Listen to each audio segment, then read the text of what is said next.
Assalamualaikum warahmatullahi wabarakatuh. Perkenalkan, nama saya Karismatun Hasanah dengan NIM 2210202013, mata kuliah Filsafat Umum. Saya kelas PAI A, dosen pengampu Bapak Dr. Syarnubi MPDI. Di video kali ini saya akan membahas materi tentang filsafat Islam. Yang pertama, pengertian filsafat Islam. Filsafat Islam pada hakikatnya adalah filsafat kenabian yang berlandaskan hermeneutika berdasarkan teks suci Al-Quran dan hadis, yang merupakan hasil wahyu yang berkaitan dengan kecerdasan mikrokosmik dan kemungkinan-kemungkinan kecerdasan yang ada dalam diri kita.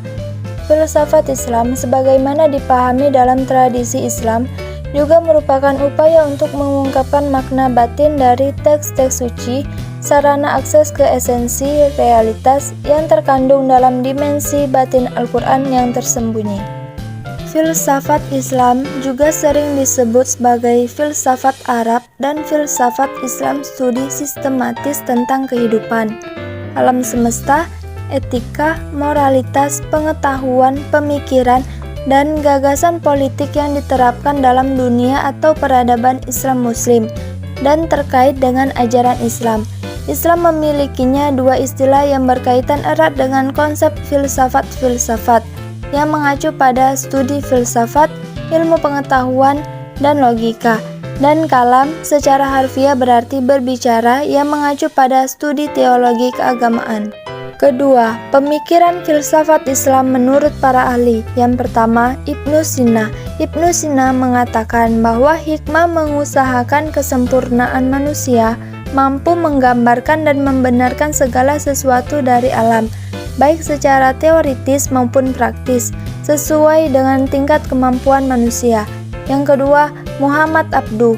Kemudian Mufasir Muhammad Abduh mengatakan bahwa hikmah adalah ilmu yang berkaitan dengan rahasia-rahasia yang bersifat mendukung atau murni dan bermanfaat dalam beramal.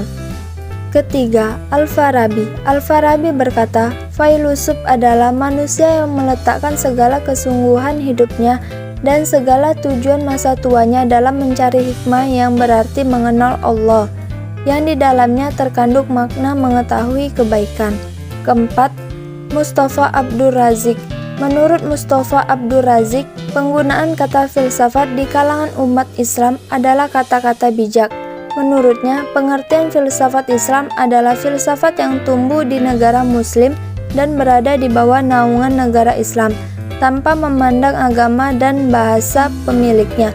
Pemahaman ini dibenarkan oleh Profesor Tarachan bahwa orang Kristen dan Yahudi yang menulis buku-buku filosofis yang kritis terhadap Islam atau terpengaruh olehnya harus diasimilasi ke dalam filsafat Islam.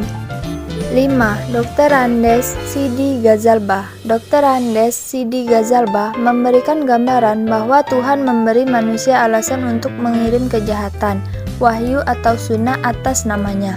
Melalui akal ini ia membentuk pengetahuan. Ketika pengetahuan manusia didorong oleh bencana, itu menjadi filosofi Islam. Wahyu dan sunnah, khususnya yang berkaitan dengan goib, yang kebenarannya tidak dapat dibuktikan dengan penelitian, merupakan filsafat Islam yang menawarkan penjelasan, tafsir dan tafsir hingga kebenarannya dibuktikan dengan pemikiran sistematis, radikal, dan universal. 6. Dr. Ibrahim Mazkur. Menurutnya, filsafat Arab tidak berarti bahwa itu adalah produk suatu ras atau bangsa. Namun, saya terutama menyebutnya filsafat Islam karena Islam bukan hanya sebuah keyakinan tetapi juga sebuah peradaban. Setiap peradaban memiliki kehidupan, moral, material, intelektual, dan emosionalnya sendiri. Oleh karena itu, filsafat Islam mencakup semua studi filsafat yang ditulis di negara-negara Islam, apakah itu karya-karya Muslim, Kristen, atau Yahudi. 3. Perkembangan filsafat Islam. Kemunculan dan perkembangan tradisi keilmuan, intelektual, dan filosofis di dunia Islam tidak dapat dipisahkan sepenuhnya dari kondisi lingkungan, budaya, dan peradaban yang melingkupinya. Artinya, kemunculan dan perkembangan hal-hal tersebut bukanlah sesuatu yang orisinal, melainkan suatu rumusan baru yang merupakan perpaduan antara budaya dan peradaban yang ada dan melekat pada masyarakat ini, serta peradaban baru yang masuk ke dalamnya. Perkembangan pemikiran filsafat yang begitu pesat berkat dukungan penuh dari para khalifah Bani Abbas tahun 750 sampai 1258 Masehi ini, khususnya sejak Al-Ma'mun tahun 811 sampai 833 Masehi. Kemudian mengalami sedikit hambatan pada masa Khalifah Al-Mutawakkil tahun 847 sampai 861 Masehi. Hambatan ini disebabkan oleh adanya penentangan dari sebagian kalangan ulama salaf, seperti Imam Ibnu Hanbal tahun 780 sampai 855 Masehi, dan orang-orang yang sepemikiran dengannya. Mereka menunjukkan sikap yang tidak kenal kompromi terhadap ilmu-ilmu filosofis. 4. Pembagian aliran filsafat Islam. Pembagian ini berdasarkan pada hubungan dengan sistem pemikiran Yunani sebagai berikut. A. Periode Mu'tazilah. Periode ini berlangsung mulai abad ke-8 sampai abad ke-12, yang merupakan sebuah teologi rasional yang berkembang di Baghdad dan Basra.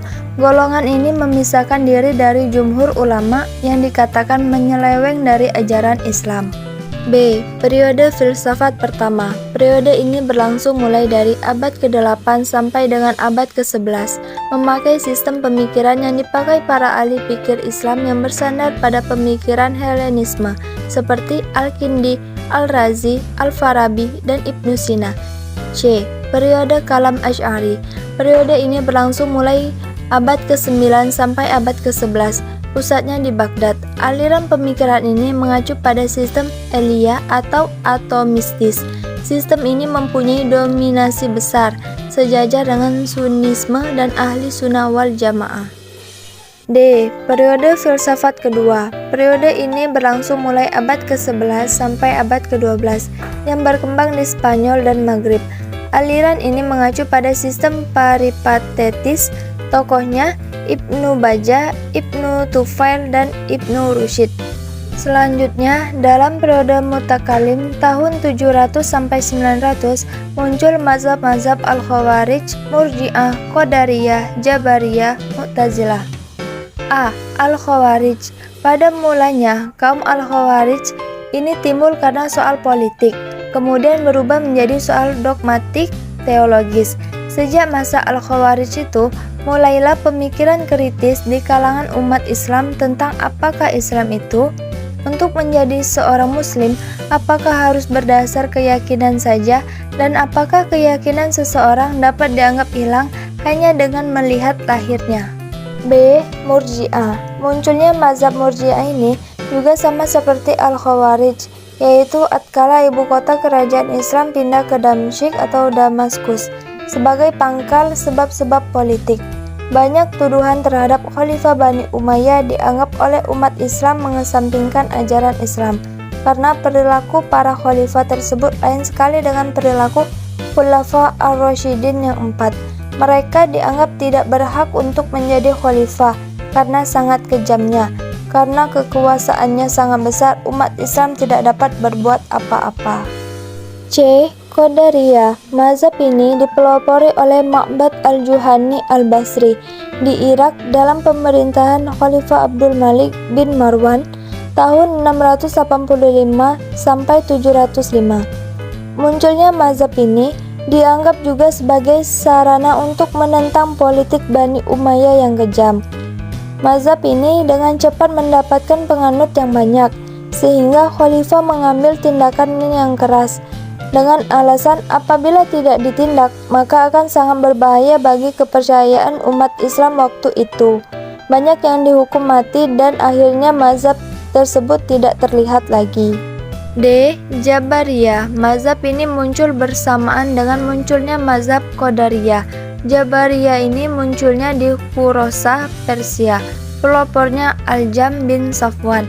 Pendapatnya yang terkenal adalah hanya Allah lah yang menentukan dan memutuskan segala amal perbuatan manusia. E. Mu'tazilah. Mazhab ini muncul pada masa Bani Umayyah, Khalifah Hisham. Mu'tazilah berarti pemisahan diri dari Hasan al-Basri oleh Wasil bin Atta yang dianggap sebagai pendirinya. Pemisahan diri dari gurunya itu bermula dari perbedaan pendapat. Wasil bin Atta berpendapat bahwa seorang muslim yang berdosa besar tidak mukmin dan tidak kafir, tetapi di antara keduanya.